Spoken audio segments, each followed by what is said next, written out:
So you're ready to launch your construction business, but first, how will it be structured? Sole proprietorship, a partnership, a corporation, or maybe an LLC. You think it doesn't matter? Do you just want to skip over all this and start making money? No. Bad idea. Because we've got two words for you: taxes and liability. Let's talk about the types of legal entities. We know you're thinking, taxes, liability, I want to start raking in the cash, man. We understand, but we title this course, Build Your Own $1 Million Plus Construction Business, for a reason. We want to show you how to launch and manage your business properly. Without a doubt, failing to structure your business would prohibit you from making millions. Not to mention, it could get you in legal trouble. So for that reason, let's walk through the different ways in which you can structure your startup construction business, as well as some of the pros and cons of each. And it's important to note that your specific circumstances may dictate that one type may work better for someone else, but not for you. So it's very, very important. Consult with the appropriate legal and tax professionals before you decide which path to take. Sole proprietorship. A sole proprietorship is an unincorporated construction business that has just one owner who pays personal income tax on profit earned from the business.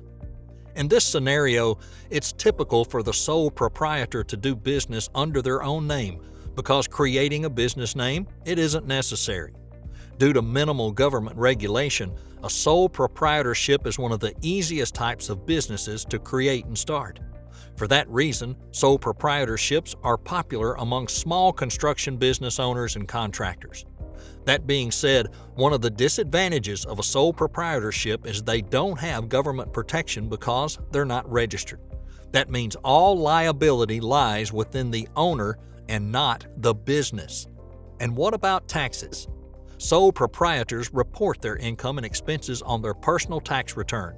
They pay income and self-employment taxes on their profits. If your construction business begins to grow, can you transition to a limited liability entity or corporation? Yes, you can. Also, a doing business as, or DBA, allows you to manage your construction business as a sole proprietorship under a fictitious name. In other words, not your own name. And in this case, you'll need to register the DBA and ensure it's not already used by someone else. Partnerships. A partnership is a construction business shared by multiple owners. It is not a legal business entity, and most partnerships don't have to be registered with the state, though the rules vary from state to state. In other words, if you choose to go into business with another person and you don't file state paperwork, then you're automatically in a partnership. Keep in mind that a partnership, just like a sole proprietorship, is legally and financially inseparable from the owners. Profits and losses, as well as debts and liabilities, are passed through the owner's personal income for tax purpose. In addition, partnerships provide the advantage of a pass-through taxation, which typically results in lower taxes than other business structures like corporations.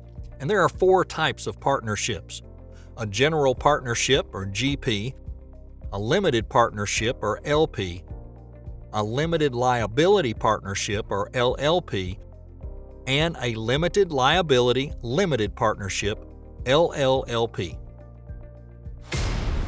Want to view the entire lesson as well as all of the other lessons included in this course? Visit heavyape.com and use the coupon code E&C to get 25% off.